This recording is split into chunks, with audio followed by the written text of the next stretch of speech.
Polar Express, written and illustrated by Chris Van Allsburg. On Christmas Eve, many years ago, I lay quietly in my bed. I did not rustle the sheets. I breathed slowly and silently. I was listening for a sound a friend had told me I'd never hear. The ringing bells of Santa's sleigh. "There is no Santa," my friend had insisted, but I knew he was wrong. Late that night, I did hear sounds, though not of ringing bells. From outside came sounds of hissing steam and squeaking metal. I looked through my window and saw a train standing perfectly still in front of my house. It was wrapped in an apron of steam. Snowflakes fell lightly around it. A conductor stood at the open door of one of the cars. He took a large pocket watch from his vest, then looked up at my window. I put on my slippers and robe. I tiptoed downstairs and out the door. "All aboard!" the conductor cried out. I ran up to him.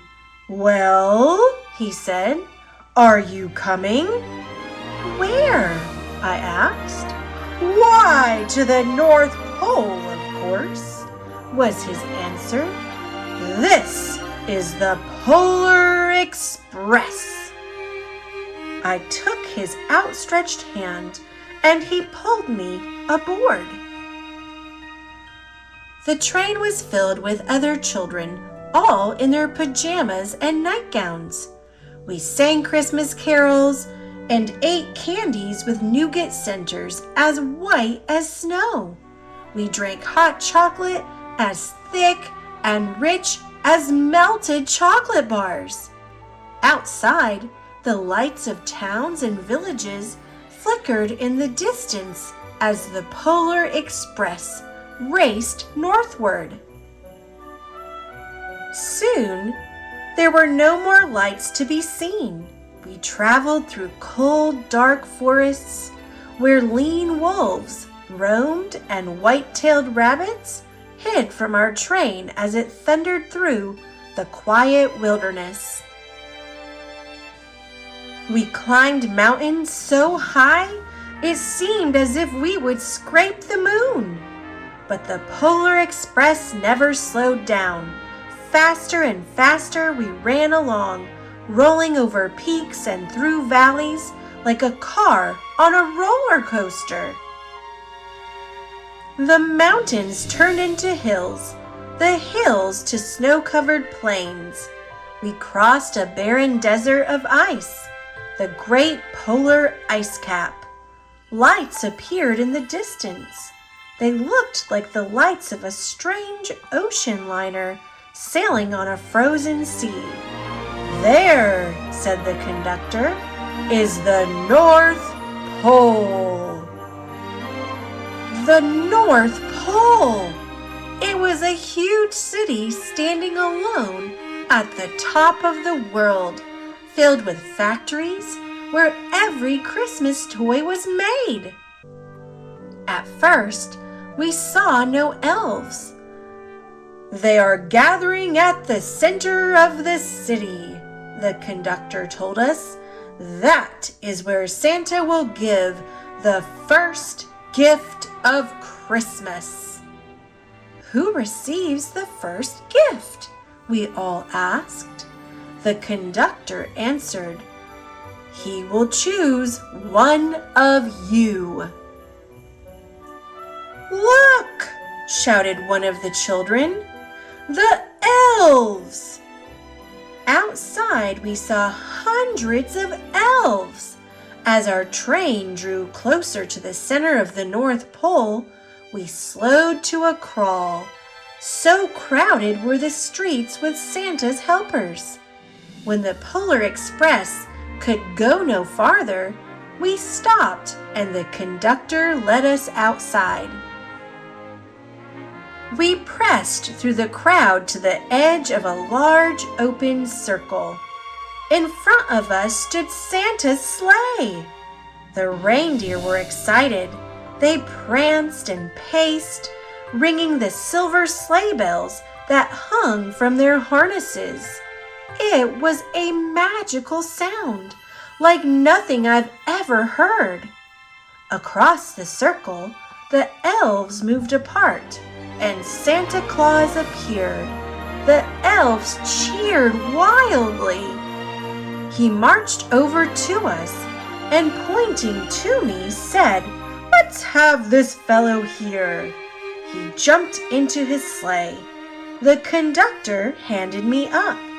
I sat on Santa's knee, and he asked, "Now, what would you like for Christmas?" I knew that I could have any gift I could imagine. But the one thing I wanted most for Christmas was not inside Santa's giant bag. What I wanted more than anything was one silver bell from Santa's sleigh. When I asked, Santa smiled. Then he gave me a hug and told an elf to cut a bell from a reindeer's harness. The elf tossed it up to Santa. He stood holding the bell high above him and called out, "The first gift of Christmas!" A clock struck midnight as the elves roared their approval. Santa handed the bell to me, and I put it in my bathrobe pocket. The conductor helped me down from the sleigh. Santa shouted out the reindeers' names and cracked his whip. His team charged forward and climbed into the air. Santa circled once above us, then disappeared in the cold, dark polar sky. As soon as we were back inside the Polar Express, the other children asked to see the bell. I reached into my pocket, but the only thing I felt was a hole. I had lost the silver bell from Santa Claus's sleigh. "Let's hurry outside and look for it," one of the children said. But the train gave a sudden lurch and started moving. We were on our way home. It broke my heart to lose the bell. When the train reached my house, I sadly left the other children.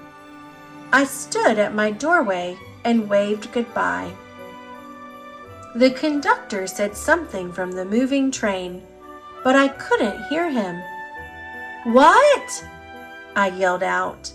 He cupped his hands around his mouth. "Merry Christmas!" he shouted. The Polar Express let out a loud blast from its whistle and sped away. On Christmas morning, my little sister Sarah and I opened our presents.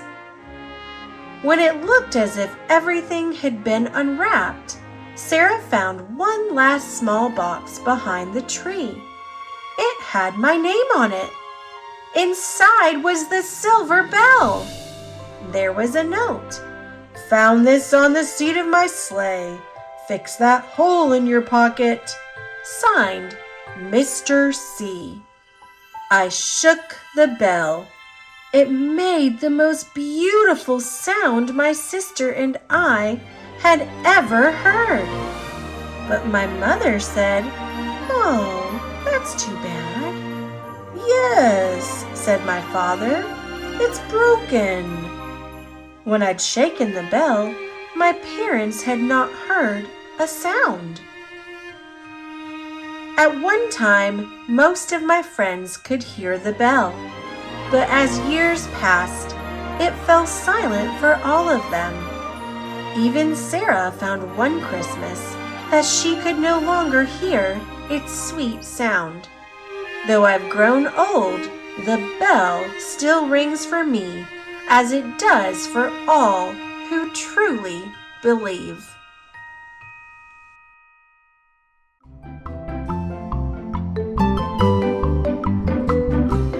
Thanks for watching.